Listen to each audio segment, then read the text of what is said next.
मित्रों, मनुष्य की जिंदगी में जन्म के बाद अगर कोई सबसे बड़ा सत्य है तो वह है मृत्यु।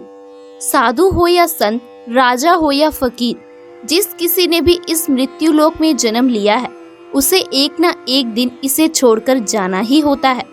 ऐसे में जो लोग ये सत्य समझते हैं वह मृत्यु के बाद मोक्ष पाने की अभिलाषा में अपने जीते जी तो पुण्य कर्म करते ही हैं, बल्कि मरने के बाद भी कुछ कर्म ऐसे हैं जो अगर मृतक के परिवार द्वारा विधि पूर्वक किए जाते हैं तो मृतक की आत्मा को मुक्ति मिलती है। मित्रों, इन्हीं कर्मों में से एक है अंतिम संस्कार के समय की जाने वाली कपाल क्रिया, जिसमें चिता में जल रहे शव के सिर पर 3 बार डंडा मारा जाता है। लेकिन क्या आप जानते हैं कि ऐसा क्यों किया जाता है और चिता में शव के सिर पर डंडा मारने का हमारे ग्रंथों में क्या महत्व है? अगर नहीं जानते तो कोई बात नहीं, आज की हमारी इस वीडियो को पूरा देखने के बाद जरूर जान जाएंगे।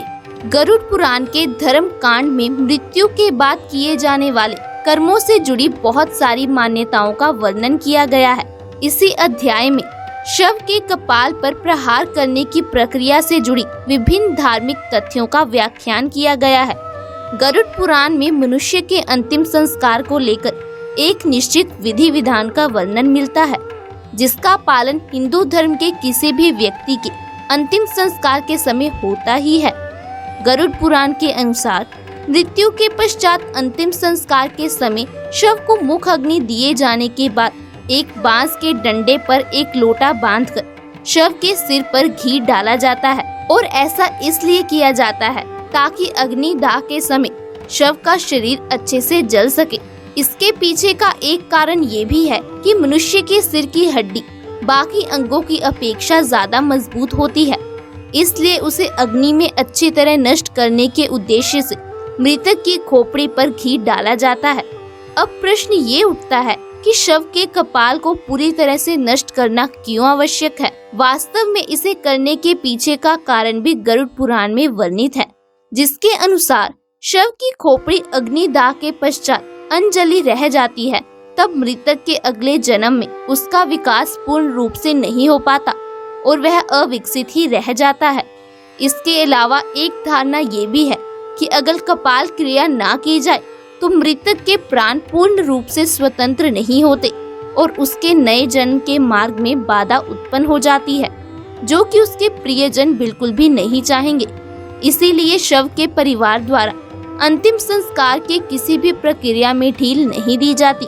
विभिन्न धर्मों में मनुष्य के अंतिम संस्कार से जुड़ी अलग अलग मान्यताएं और विधि विधान हैं। जैसा कि इस्लाम धर्म में मृत्यु के बाद उनके शव को जलाया नहीं जाता बल्कि दफनाया जाता है, जबकि हिंदू धर्म में मृतक के शव को जलाने की मान्यता है, जिसमें महिलाओं और बच्चों के अंतिम संस्कार को लेकर भी अलग अलग मान्यताओं का वर्णन मिलता है।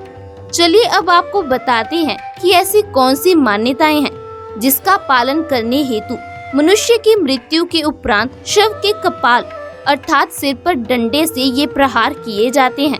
मित्रों, प्रचलित मान्यताओं के बीच एक विधि का वर्णन श्राद्ध चंद्रिका पुस्तक में भी वर्णित है, जिसके अनुसार सिर में ब्रह्मा का वास माना जाता है, इसीलिए पूरी तरह से मुक्ति प्रदान देने के लिए कपाल क्रिया की जाती है, जिसके लिए मस्तिष्क में स्थित ब्रह्मरंध्र पंच तंत्र का पूर्ण रूप से विलीन होना आवश्यक है। इसीलिए कपाल क्रिया को अंतिम संस्कार की प्रक्रिया में महत्वता दी जाती है।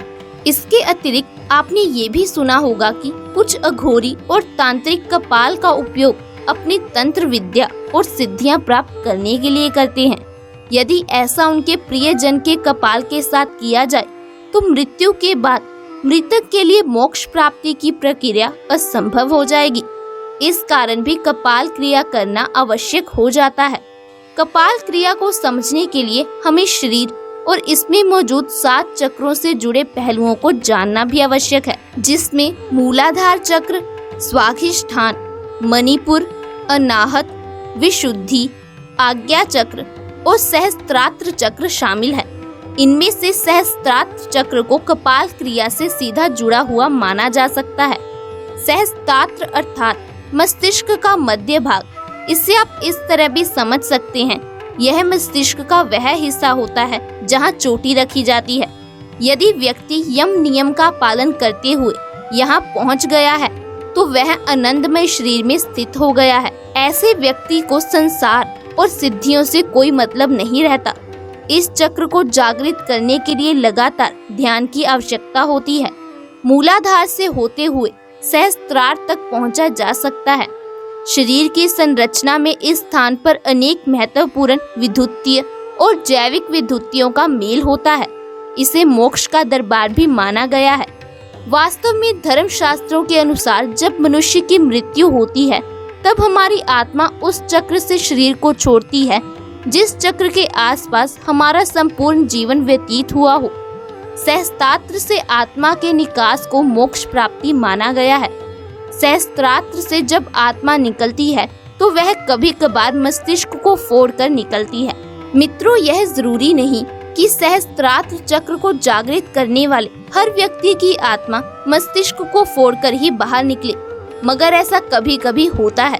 अगर किसी व्यक्ति की मृत्यु के दौरान अपने आप सिर फट जाए तो मतलब साफ है, वह साधारण व्यक्ति तो बिल्कुल भी नहीं रहा होगा और वह निश्चित ही मोक्ष प्राप्त करने वाला है। तो मित्रों, हिंदू धर्म में वर्णित कपाल क्रिया से जुड़ी ये मान्यताएं और विधि विधान में विश्वास रखने वाले लोगों के लिए किसी नियम से कम नहीं है। चाहे आप इन मान्यताओं में विश्वास रखते हो या नहीं, यह मान्यताएं अप्रत्यक्ष रूप से आपके जीवन से लेकर मरण तक आपसे जुड़ी हुई है और इसीलिए इनके बारे में जानना आपके लिए आवश्यक हो जाता है। अगर आप हिंदू धर्म से जुड़ी और भी ऐसी बातों से अवगत होते रहना चाहते हैं तो सब्सक्राइब करें हमारा YouTube चैनल और नीचे कमेंट करके हमें ये जरूर बताएं आपको हमारी आज की ये वीडियो कैसी लगी। साथ ही इसे अपने दोस्तों और रिश्तेदारों के साथ शेयर करना भी ना भूलें। फिलहाल आज के लिए इतना ही। आपका बहुत बहुत शुक्रिया।